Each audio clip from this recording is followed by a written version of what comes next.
I get to bring you the devotional today. Pastor Fred and Devin insisted that I recorded it, so here I am. 1 Thessalonians 5:11 says, "Therefore, encourage one another and build each other up, just as in fact you're doing." A couple Mondays ago was our football night, and as much as this fellowship and fun time is wonderful, we have been trying to add more spiritual elements to the event. So during halftime, we have implemented prayer time and some words of encouragement, which I'm sure you would agree we all need to hear. Last month, Brother Hank shared some encouraging points he had gathered from Pastor Fred's sermon the previous Sunday about how we should be a part of the work God is doing at Grace Harbor. This last Monday, on our football time, we had just come out of a busy weekend and with a business meeting, so Harry and I were pretty burned out. But the work of the Lord must go on, so we put our acts together and here we were. I started texting people in the morning trying to get some RSVPs and find out what people will be bringing to the event. The replies were fantastic, and it really lifted me up to think that many were excited about the event. So the time comes, everyone shows up with snacks, drinks, cookies. April's raffle table is again filled with prizes, and the kids are beyond excited. That's when I decided to ask Harry, "Hey buddy, who will be sharing during halftime today? Have you thought about that yet?" To which he replies, "Your husband is." I gulped. "Who?" "Your husband, Sean."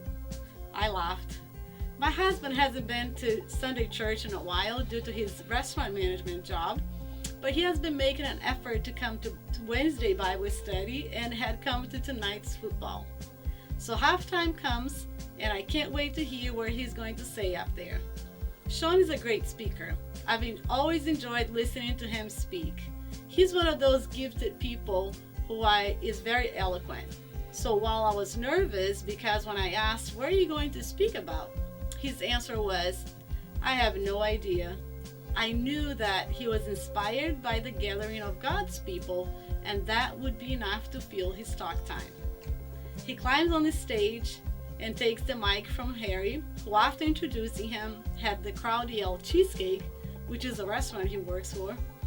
Then he starts speaking of how every single love gesture is important because there's always someone watching. He shares how important it was for a little family to be acknowledged by John and Shar and many others the first time we came to church. How just a simple hug that's being watched by a third person who is not even in the hug can be a blessing to them. How simply pulling into the parking lot can minister to those passing by. And as I looked around the room, many were nodding their heads as if there was an encouragement they needed to hear. He finishes, we clap as an encouragement to him, and the raffle starts. I sit there thinking, "Wow, God, you really are amazing. Thank you for having me here at this exact moment so I can receive this blessing." Today, watch for those little blessings as you go about your day, and when the next opportunity to be together or to show somebody love, just don't miss it. Be there and enjoy that moment.